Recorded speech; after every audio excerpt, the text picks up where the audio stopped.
Welcome back. All right, so why don't I make my Stanley Cup playoff pick today? Like my pick for who I think wins the Stanley Cup. So what I've got on the board here is my pick, finalist, who I think will be top contenders.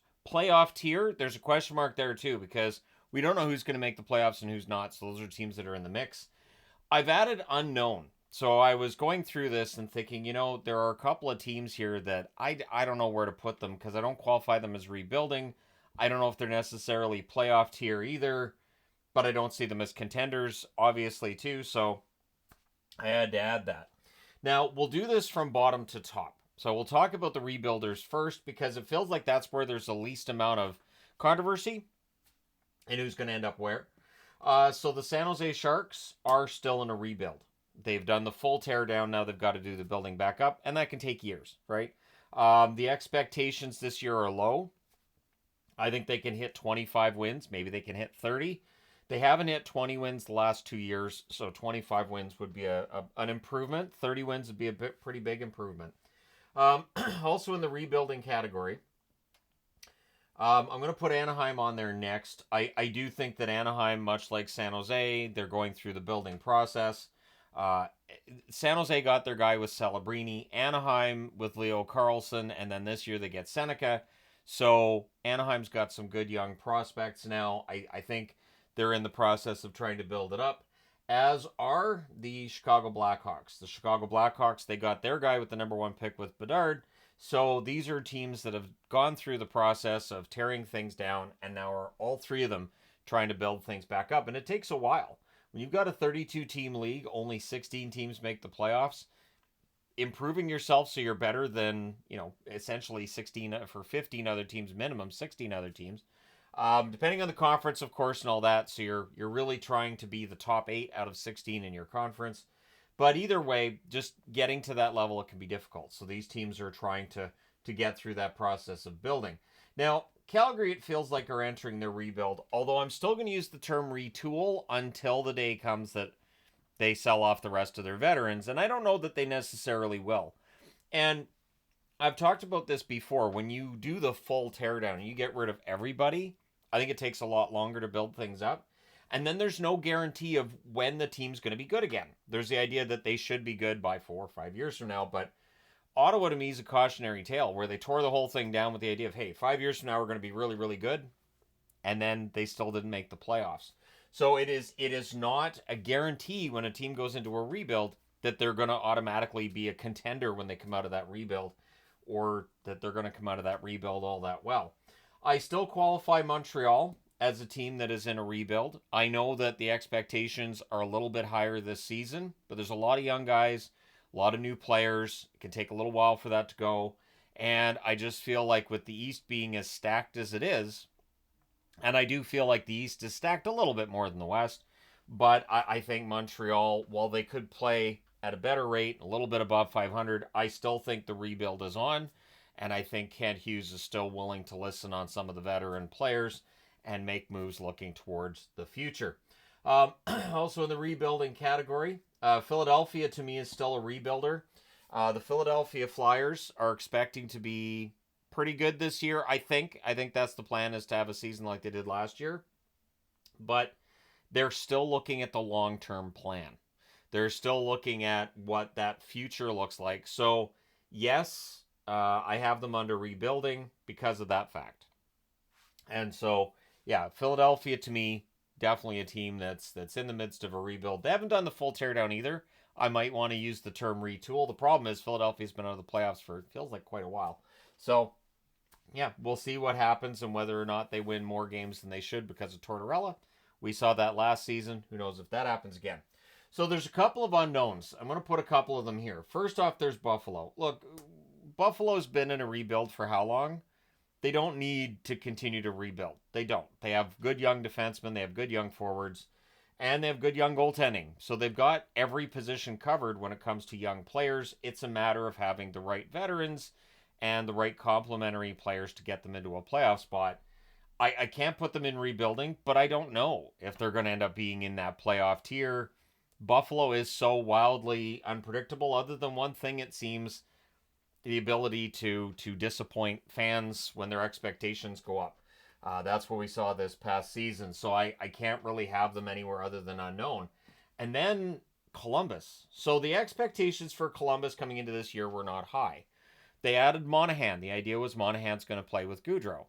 They had no idea what was going to happen the rest of the summer. So now with everything else that's happened, and with, they've signed Van Riemsdyk, which helps a little bit with some depth scoring.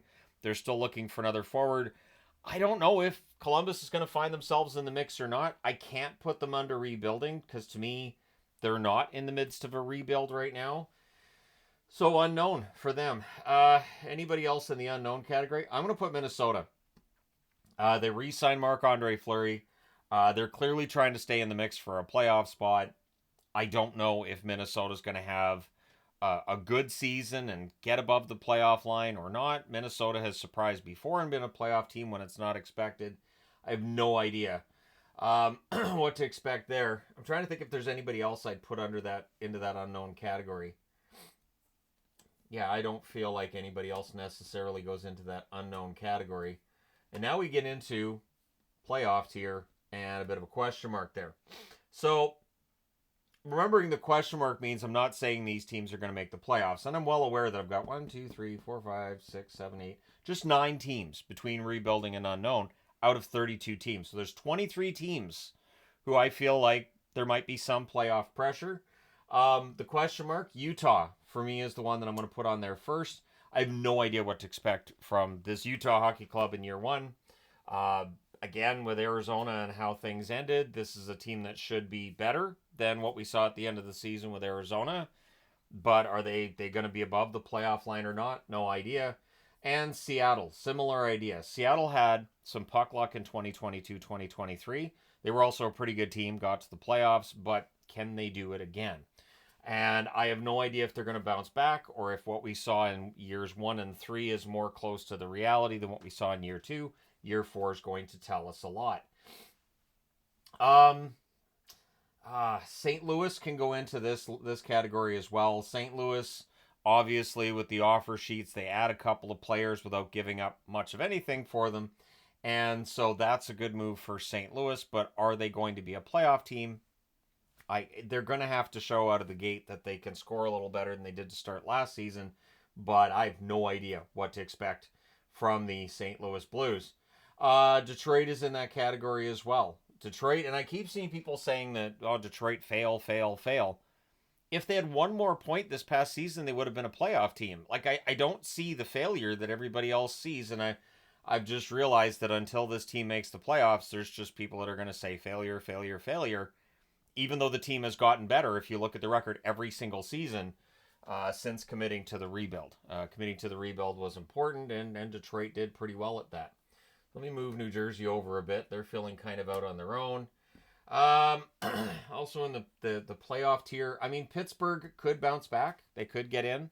They've barely missed the playoffs 2 years in a row. And so, yeah, there's definitely some question there. And if they hadn't traded Jake Gensel, I think they would have been a little closer to the playoff line in 2024 than what they were. But I think they understood that moving Gensel was in their best interests. They really couldn't have afforded the contract that he signed in Tampa Bay anyways. So Pittsburgh's one of those teams I have no idea where to expect them to finish. I don't think they're a playoff team based on the last 2 seasons, but when you've got Crosby, Malkin, Letang, one thing I've said over the years on this channel, I really don't bet against Pittsburgh. Now, if you're a viewer of a lot of my videos, you're like, doesn't he not bet on anything? Well, yeah, but still, I wouldn't bet against Pittsburgh. So, also in the are they playoff, maybe playoff, should be playoff, I'd put the Capitals right there with Pittsburgh because they're always tied together. And with Washington, it's a similar story. You've got some aging veterans. You've got some youth that may crack that lineup as well. And there's some question marks around the Washington Capitals and what they might be able to do. I think that their goaltending looks a little stronger going into this season than last season. I think that they're going to be pretty good. I don't know if I qualify them as being necessarily right above the playoff line, because Ottawa should be pretty good too. So both of the nation's Capitals maybe fighting it out for a playoff spot this year. Maybe both of them fighting for that. Maybe both of them fight for the same wild card spot. But Ottawa should be above the line, according to some projections for this year, although not all projections. And again, Ottawa's been in a rebuild for a long, long time. The rebuild was supposed to be over 2 years ago, and we're still in this position where Ottawa's not really rebuilding, but they're not a playoff team either. So that's where things get kind of dodgy. Okay, have I got enough here where I would say all these are contenders? I don't see all of them as contenders. I think the Islanders are in this playoff tier with the question mark as well. The Islanders are being coached by Patrick Waugh, which does make me think we're probably underestimating them at least a little bit. Patrick Waugh does a pretty good job of getting the most out of his team when he's coach. He did that with the Avs. I think he's going to do that with the Islanders as well. And I think Lou Lamoriello is going to give him a squad that can compete this year. I don't know if they're going to be above the playoff line, but they were last season, and there were a lot of people that didn't take the Islanders to make the playoffs last season, so maybe they can defy gravity again. So, are all these teams contenders? Well, let's go through them. Florida, Rangers, Toronto, Nashville, LA. I'm going to put LA into the playoff tier category. Again, a lot of teams here that are going to be fighting it out for playoff spots. I think the Kings will be fighting it out with teams like the Blues, maybe Seattle, maybe Utah as well. I think the fight in the West could be very entertaining this season. So I'll put the LA Kings there. Vegas, Edmonton, Vancouver, Tampa, Boston. I'm going to pause for a moment. This is the first time in the history of this channel that I look and go, you know what? Vancouver belongs above this line.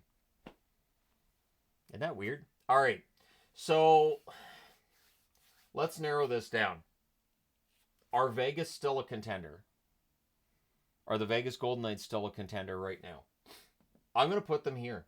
I don't think Vegas coming into this season is as strong as they've been. I think the loss of Marchessault is going to be tough. They lost Martinez on the blue line. This team could look very, very different. Logan Thompson's gone in net. So this could be a very, very different looking Vegas team. And I don't know if I can put them in that top contenders row. Winnipeg did lose in the first round, so that makes it difficult. I know there's people saying Toronto's not a contender, but I think they're definitely a playoff team. I would put them ahead of almost everybody else on the board, which to me does make them kind of a contender.